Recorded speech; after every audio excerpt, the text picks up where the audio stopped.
Hello everyone, welcome back. You are in my channel Ramakrishna math zone. Today मैं ISI M math का एक question solve करने जा रहा हूँ। M math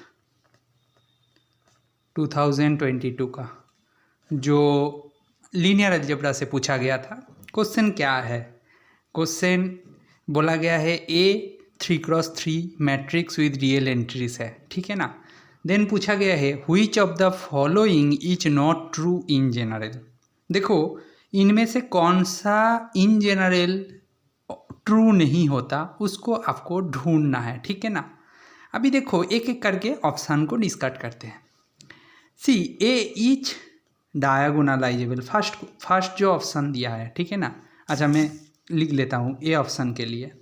then there exist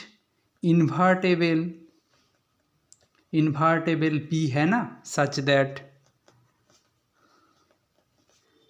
P inverse A P equal to D, ठीक है।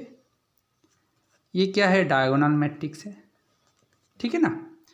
Then देखो, पी इन्वर्स ए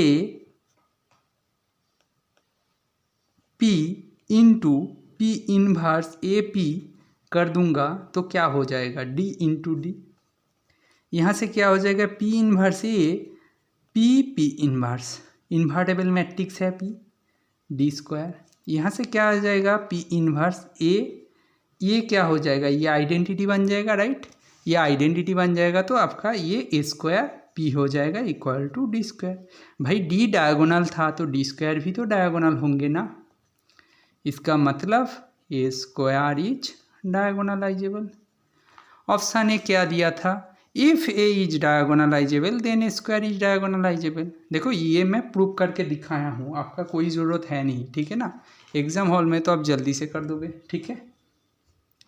तो आपका ए ऑप्शन सही है, बट क्वेश्चन में पूछा गया है नॉट ट्रू कौन सा है, तो ए ऑप्शन मेरा डिस्कार्ड हो गया। Okay, what about B option?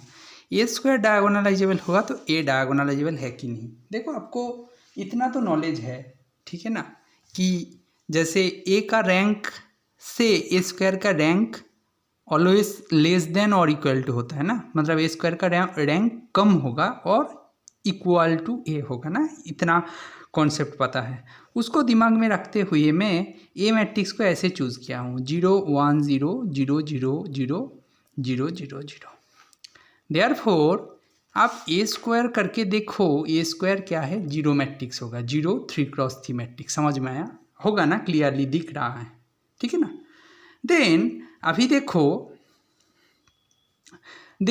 अभी देखो ये तो डायगोनल है, डायगोनलाइजेबल ही होगा, ये डायगोनलाइजेबल है, but it is not diagonalisable ना। क्यों डायगोनलाइजेबल नहीं है भाई?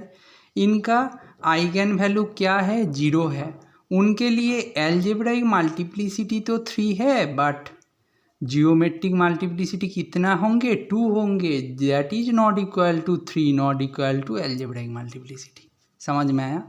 जो एल्जेब्राइक मल्टीप्लिसिटी के का साथ सेम नहीं है। इसका मतलब मेरा जो सेकेंड ऑप्शन था ए स्क्वायर तो डायगोनलाइजेबल है, बट ए डायगोनलाइजेबल नहीं है। आपको फॉल्स पूछना है, this one is your answer.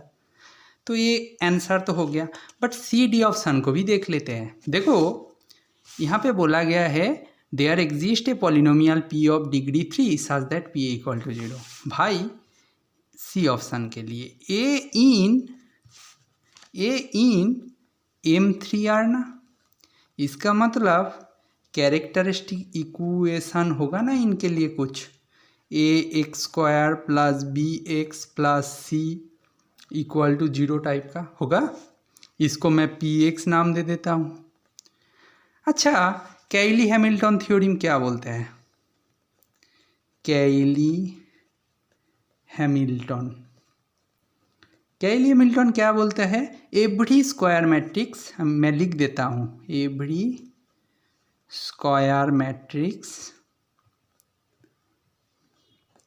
Satisfy its own characteristic equation, right. तो यहाँ से क्या बोल सकता हूँ? पी ए इक्वल टू ही 0 होगा। तो ये कोई भी एक पॉलिनोमियल हो जाए ना, मेरा कोई दिक्कत नहीं है। तो मेरा जो सी ऑप्शन था बिल्कुल सही है, बट क्वेश्चन में बोला गया है व्हिच ऑप्शन इज फॉल्स। तो सी ऑप्शन मेरा हो गया discard. A has real eigen value, भाई डी ऑप्शन के लिए मैं कुछ करूँगा ही नहीं, डी ऑप्शन के लिए ना मैं कुछ नहीं कर रहा हूँ, कैपिटल डी ऑप्शन, ठीक है ना। क्यों भाई, सॉरी ये क्या था, यहाँ पे कुछ गलत लिखा हूँ। अब देखो ए एक्स क्यूब से स्टार्ट होगा ना, 3x3 matrix, B X square plus C X plus D equal to 0, कोई नहीं है, मतलब 3x3 मैट्रिक्स है ना, क्यूबिक इक्वेशन होगा। अभी ये बताओ मेरा जो पी एक्स इक्वल टू 0 जो मेरा पॉलिनोमियल था, ये क्या था भाई, क्यूबिक पॉलिनोमियल है ना, क्यूबिक पॉलिनोमियल। एंड हमें पता है complex roots are always in pair for in this case, ठीक है ना, इन दिस केस, राइट। क्योंकि मैट्रिक्स का एंट्रीज रियल एंट्रीज से है, तो जो कैरेक्टरिस्टिक पॉलिनोमियल बनेगा वो पता ही है, उनका कोएफिशिएंट सब रियल है, तो जो कॉम्प्लेक्स रूट्स आएगा वो क्या होगा, पेयर में आएगा। बट ये तो क्यूबिक पॉलिनोमियल है, तो इसका मतलब at least one real root present, right. इसका मतलब क्या है भाई, क्वेश्चन में अच्छे से देखो, ए हैज रियल आइगन वैल्यू, भाई कैरेक्टरिस्टिक इक्वेशन का जो रूट्स होते हैं उनको ही तो कैरेक्टरिस्टिक रूट बोलते हैं, कैरेक्टरिस्टिक रूट को ही हम लोग आइगन वैल्यू बोलते हैं, राइट, आइगन वैल्यू कहलाते हैं। तो A has at least one eigen value ना, तो A has a real eigen value, एक तो मिलेगा ही, ये बिल्कुल सही है। बट क्वेश्चन में बोला गया है which of the following options is not true in general, तो ये तो इन जनरल ट्रू है भाई, डी ऑप्शन, तो ये भी गलत हो जाएगा। तो आपका जो आंसर होंगे वो कौन सा ऑप्शन होंगे, बी ऑप्शन होंगे। बहुत अच्छा क्वेश्चन था, ट्रिकी तो नहीं है, मतलब बहुत ही आसान सवाल था जो ISI एम मैथ 2022 में पूछा गया था। ऐसा ही और क्वेश्चंस का सॉल्यूशंस चाहिए आपको तो please follow my channel, please like share and subscribe my channel. Thank you.